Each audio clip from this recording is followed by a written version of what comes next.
किसी सरल व्यक्ति को या किसी गरीब को, किसी असहाय को कोई बेवजह सताता है, मगर मैं उन लोगों से कहना चाहती हूँ कि किसी का सरल स्वभाव उसकी कमजोरी नहीं होता है।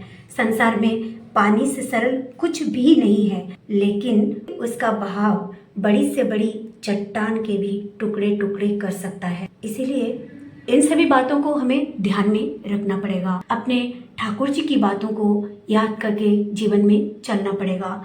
अपने व्यवहार को नियंत्रित रखना होगा और ये नियंत्रण केवल ईश्वर भक्ति और ईश्वर की बातों को अपने जीवन में, अपने कर्म में शामिल करने पर ही हो सकता है, अन्यथा कभी भी नहीं हो सकेगा। हम गलत राहों पर ही जीवन भर चलते रहेंगे और बेवजह ही अपने जीवन को नुकसान पहुंचा के अंततः समाप्त करते रहेंगे। तो यही अनुरोध है। बस ठाकुर जी की एक बात हम सभी याद रखें कि हम में जितनी दुर्बलताएं हैं उन दुर्बलताओं को समाप्त करना है। सर्वप्रथम हमें दुर्बलताओं के विरुद्ध युद्ध करना होगा, साहसी बनना होगा, वीर बनना होगा। पाप की ज्वलंत प्रतिमूर्ति है वह दुर्बलता। भगाओ जितना शीघ्र संभव उस रक्त शोषणकारी अवसाद उत्पादक वैम्पायर को। स्मरण करो तुम साहसी हो, स्मरण करो तुम शक्ति के तने हो, स्मरण करो तुम परमपिता की संतान हो। पहले साहसी बनो, अकपट बनो, तभी धर्म राज्य में प्रवेश करने का तुम्हारा अधिकार होगा। तनिक सी दुर्बलता रहने पर तुम ठीक ठीक अकपट नहीं बन सकोगे, और जब तक तुम्हारे मन और मुख एक नहीं होते तब तक तुम्हारे भीतर की मलिनता दूर नहीं होगी। मन और मुख एक होने पर भीतर मलिनता जम नहीं सकती। गुप्त मैल भाषा के जरिए निकल पड़ते हैं, पाप उसके अंदर जाकर घर नहीं बना सकता। कुछ प्राणपण से करने पर भी यदि तुम विफल मनोरथ होते हो तो छोड़ो नहीं, वह अम्लान चेष्टा ही तुम्हें मुक्ति की ओर ले जाएगी।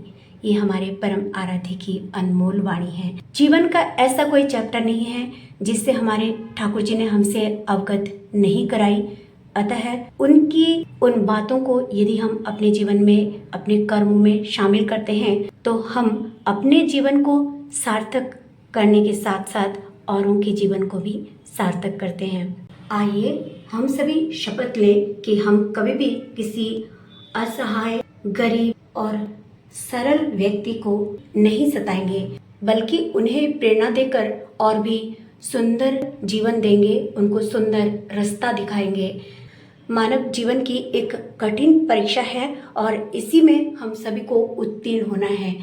अपने आप को प्रूफ करना है कि हम ठाकुर जी के हैं, हम प्रभु के हैं। अपने अंतर्मन में जितनी भी दुर्बलताएं हैं उनको समाप्त करना ही हमारे जीवन का एक लक्ष्य हो। प्रभु हमारे जीवन के मेन केंद्र हो, तभी हमारा ये जीवन सफल हो सकेगा। हम अपने को भी उन्नत कर सकेंगे, औरों को भी उन्नत कर सकेंगे। प्रभु श्री चरणों में आपकी, आपके पूरे परिवार की मंगल कामना करते हुए आज मैं यही आप सभी से विदा लेती हूँ।